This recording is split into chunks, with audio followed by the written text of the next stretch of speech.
เพื่อเป็นการอนุรักษ์รักษาฮีตของประเพณีอดีงามของศาสตร์ติดพันกับการส่งเสริมการท่องเที่ยวในวันที่11-12 ตุลาคม 2025ผ่านมา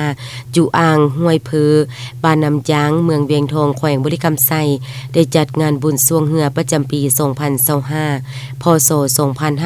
2568 ประเภท10 52 4พาย โดยเป็นเกียรติของร่วมของท่านอารุณศักดิ์ปฐมวงศ์กรรมการพรรคแขวงเลขาพรรคเมืองประธานกิติมาศักดิ์มีคณะประธานจัดงานแข่งขันทรงเหือกคณะองค์การพุทธศาสนาสัมพันธ์เมืองคณะรับผิดชอบและแขกที่ทึกเชิญนักธุรกิจผู้ประกอบการและพ่อแม่ประชาชนภายในเมืองเข้าร่วมชมอย่างหลงหลาย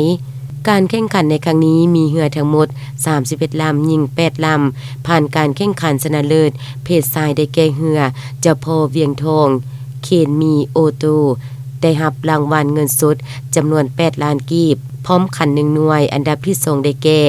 เจ้าผาเวียงได้รับเงินสด6ล้านกีบพร้อมขัน1หน่วยอันดับ3ได้แก่เทพนิยมบ้านขอนตาวได้รับรางวัลเงินสด4ล้านกีบพร้อมขัน1หน่วยและอันดับที่4ได้แก่เหือจากบ้านเมืองมวลได้รับเงินสด2ล้านกีบเหือเพศหญิงอันดับที่1ได้แก่เทพธิดาผาเวียงได้รับเงินสด8ล้านกีบพร้อมขัน1หน่วยอันดับที่2ได้แก่ทีมเทพธิดาใกล้แก้วได้รับเงินสด6ล้านกีบพร้อมขัน1หน่วยอันดับที่3ได้แก่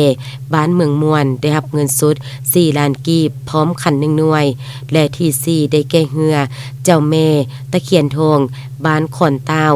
ได้รับเงินสด2ล้านกีบ